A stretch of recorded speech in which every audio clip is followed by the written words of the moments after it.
नमस्कार, मी पंजाब डक हवामान अभ्यासक मुक्काम पोस्ट गुळी धामणगाव तालुका सिल्लोड जिल्हा परमी.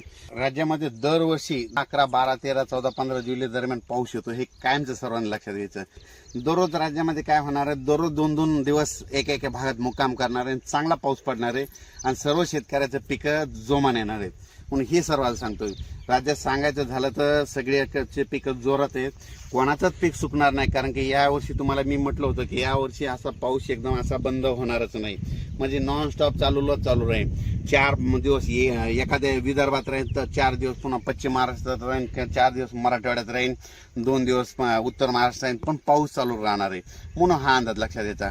पण आणखीन एक परत तर राज्यात सर्वांना सांगू इच्छितो की राज्यात 14 जुलै 14, 15, 16, 17, 18, 19, 20 जुलैपर्यंत राज्यात चांगला पाऊस पडणार आहे. दररोज एका भागात 2-2 दिवस एका भागात मुक्काम करणार आहे आणि जोराचा पाऊस पडणार आहे म्हणून हा अंदाज लक्षात घ्यायचा.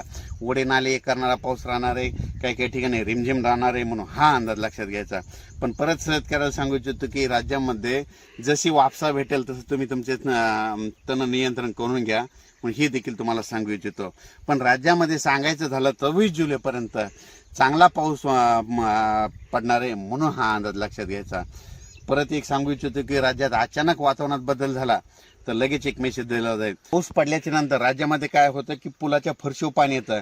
माझी सर्वांना विनंती आहे की पुलाच्या फरशीवर पाणी आल्यास ते पूल ओलांडू नका. कारण की हे जे 10 ते 26 जुलैचा जे पाऊस पडणार आहे, 10 ते 26 जुलैपर्यंतच्या दरम्यानचा पाऊस पडणार आहे.